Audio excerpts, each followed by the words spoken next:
Welcome to Malaysian Public Sector. I am Ms. Firzana, the Head of Language Department. Thank you so much for coming in. It's my pleasure, Ms. Firzana. I am Nur Alia binti Razali. Thank you for meeting with me. Glad to meet you, Ms. Alia. Me too, thank you. How are you doing today? I am doing very well. It is such a nice day out there. So, did you have any trouble finding the office? Oh, it was okay. The direction on the website were great. That's good. So, is this your first job interview? Yes, it is. Alright, so to get started, why don't you tell me about yourself? Of course. So, my name is Nur Alia binti Razali. I am 20 years old. I hold a degree in Sunnah Studies with Information Management from USIM. When I was in the university, I had made up my mind to become a language teacher. I love to be a teacher. I have been working part-time as a teacher in both suburban and urban school districts in Kedah and Penang. I have experience teaching students in a variety of settings and have experience incorporating community service projects into my classroom. Throughout my teaching experience, I modified curriculum for an English language learner and several special education students in the regular education classroom by translating and explaining the concepts in simpler steps and even becoming the head of the curriculum committee. I believe my teaching experience about 2 years and passion for community engagement make me an ideal candidate for a teaching position at your school and an asset to your program. Oh, that's great. Can you tell me how you heard about this position? Okay, I read about the position on your website. So, I spent time on your website learning about the position in your organization. Alright, you are obviously doing your homework. So, why did you become a teacher and what is your teaching philosophy? Thank you. I decided to become a teacher because of my high school philosophy teacher, Mrs. Cempaka. The students really responded to her teaching style and it completely changed the way I saw the world. She treated us like mature and intelligent individuals and was able to impart her passion for the subject matter into the curriculum. She provided a framework for the students to lead discussions and critical analysis of abstract philosophical and existential questions that really engaged all of us. She was a fantastic teacher and inspired me to pursue teaching. Besides, I believe that my I believe that my I believe that my I believe that the classroom is a living community and that everyone in the classroom contributes as a student, teacher and thinker. I learn from students as much as they learn from me. These are my teaching philosophy and reasons that inspired me a lot to become a teacher. I see. So, why do you want to teach at this school? Okay, I have spent a lot of time researching schools within this district, and I am very impressed with what you have offered here.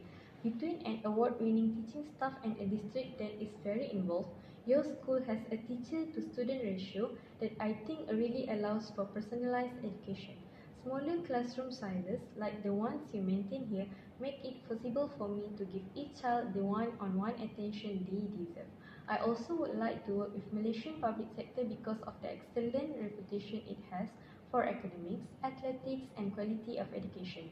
It is also well known that the parents are active in their children's education and I believe that is one of the most critical aspects of a successful education. It is also well known that the teachers here are passionate about what they teach and it shows with performance and test scores. On top of that, your after-school program is exciting to me and I would hope should I get hired here that I might be able to become involved in this as well. Well, what do you think of technology in the classroom and how have you integrated it into your lessons? Okay, I believe that technology in the classroom can be a valuable asset that helps students learn. I also think it has the potential to be a distraction and requires the teacher to have an established plan for acceptable use. It is important that students learn how to use technology for education as well as teaching them basic technological literacy and have incorporated it into my lessons by assigning students tasks that require more advanced use of technology. For example, all my papers must be in a MLA format. I teach the format and the students must learn to adjust margins, spacings, line breaks, citations, and other more advanced features of word processors throughout the lesson. Not only they do become expert at the formatting, they also learn how to manipulate formatting through repetition and exploration of these features that they would otherwise not have been exposed to. This exposure allows the students to get comfortable with the platform and creates a foundation that helps them use technology both inside and outside of the classroom. Sounds good. So, how do you approach discipline and what role does it play in learning? Okay, I believe that discipline is an important part of the learning process. I approach it by clearly explaining what is expected and what the limits are in my syllabus as well as my initial class orientation. Discipline is the foundation of respect in the classroom and accountability from the students. In my experience, students do not respond well to forceful discipline. They want a framework where they agree to the rules, are respected as individuals, and are held accountable for their decisions and actions. Yes. So, how do you interact with parents? Oh, parents play a critical role in supporting their child's education. I feel that it is extremely important to engage them and ensure that a student is set up for success. I provide contact information for parents and encourage them to contact me if they have any questions about the children's performance or progress. I believe in sending home periodic updates about what their children are learning and what is being accomplished in the classroom. This way, parents are able to ask their children how things are going and discuss the current curriculum and major tests and projects. I approach parental communication in a way that puts us all on the same team with the same goal, which is ensuring the success of the students. Great. In your opinion, what kinds of qualities do students look for in teachers? In my opinion, I think that students look for passion and credibility and can easily see when one or both are present or absent. Teachers have different styles, but the passion and drive of a teacher is essential. Teaching is a difficult job, but it is also one of the most important. Students need to know that you are working hard, expect them to do the same, and will grade them fairly when guiding them through the critical thinking process. Well, what do you think about personality traits that teachers need to be successful? I think that teachers need to have passion, flexibility, and self discipline to be successful.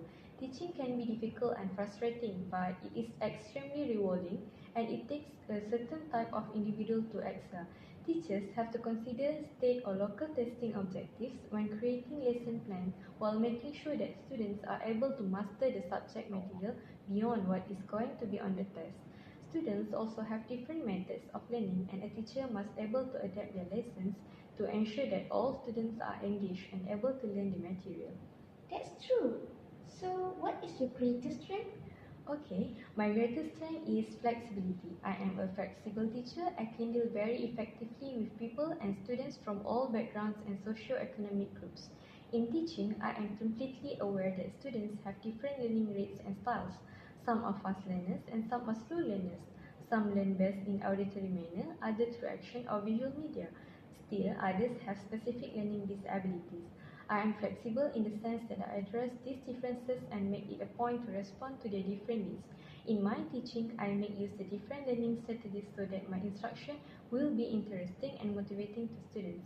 I use lecture, discussion, hands-on activity, projects, role-playing, debates, reports, and technology. Interesting. So, what is your major weakness? Oh, I am very hardworking, but I am rather unorganized in terms of filling my documents and keeping my work in order. I take out all the books and the files and do not put them back on the shelf. I randomly place letters and documents on top of each other and have a difficult time locating them afterwards. However, to solve this problem, I have bought a three-tied tray to sort my mails and important letters. I will also make it a point to put all books and files back on the shelf and clean my desk before I leave the office every day. So far, these steps have worked out very nicely. Oh, such a good solution. So, what frustrates you the most in the classroom? Oh, I have to admit, I get frustrated by the kids who think they are too cool for school and who float through the day doing as little as possible, and the teachers who play into that attitude. Rather than turn that frustration into anger or simply ignore them, I turn that frustration into a challenge for both the student and myself. Most of the time, those kids are too cool because of challenges they are facing outside of school, and their attitude is a way for them to protect themselves. Sometimes, all they need is to know someone else believes in them. By giving them a little extra attention and encouragement, I have seen some of the coolest students turn into students who are focused, driven, and ready to turn themselves around. Well, that's normal for a teacher. So, can you describe the teaching methods you use in your classroom? Oh, all students are individual and everyone learns in their own unique way. I use multiple methods of teaching such as linguistic, visual, auditory and kinesthetic to reach students so that no one is left behind. In my classroom, we created a classroom rules poster together. When it was complete, the whole class brainstormed ideas for a title. The winning title was Cool Rules for Cool Kids. There are all signed the bottom of the poster and we hung it in our classroom. I also feel that children should be moving, so we have stop, drop, and dance sessions throughout the day. Movement can wake up a child's brains. It reduces fidgeting and other distracting behaviors that come from asking a child to sit still all day, and it is a way to work through difficult situations. Often I will dance it out with a student who is upset about something. Dancing to upbeat music just makes everyone happy. Sounds good. How do you think you can contribute to our company as a new graduate? I admit that as a new graduate, I have limited work experience. However, I believe that experience can be gained and knowledge can be learned. But a person with a positive attitude towards other people and to work is a valuable asset. I believe that I have a very positive attitude towards work, challenges, and people. I have a deep interest in what I do. I do not mind volunteering my time for a good cause, and I usually go to the extra mile just to be certain that I have done a job right. Besides, I am the type of teacher who shares with my peers the classroom experience that I have had. Whether good or bad, I do this because I believe that this is the best way for me and other teachers to improve our teaching. In this way, I get to share with them the best of my skill, and in return, they share with me the best of their skill. I also find that this is a very good way to learn how to handle situations that are difficult or unusual, the feeling of not being alone, but being part of a team of teachers, and what I can bring to the school. This will help build moral and great working environment. That's great. Why should we hire you? Thank you. Besides my qualifications and skills, I believe I have an extraordinary opportunity to assist and support children through their individual learning paths. I take this opportunity seriously because I understand that it can have a great impact on students' lives and on the type of society we are helping. I am committed to not only using my knowledge and skills in the classroom, but also and more importantly to be an integral part of my students' development. This sincere interest in pupils' personal growth has been my primary motivation when applying for this job. So, where do you see yourself in 5 years? Okay, I love this job and I am interested in growth. I would be happy to work as a teacher for many years, and in 5 years I would like to be a part of a school growing its development on a regular and consistent basis. I would like to be the head of language department position with a focus and development of education.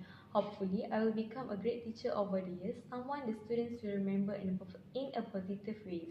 Okay, well, I have everything I need, but do you have any question for me about the organization for or the position?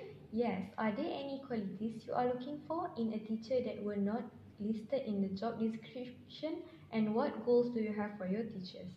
Yes, I look for an individual with a passion to receive and impart knowledge, someone who can relay the information they receive to students with diverse abilities, because this one quality includes heart, passion for knowledge, passion for teaching, passion for kids, and my goal is to employ teachers who are keen to change their students' lives through education.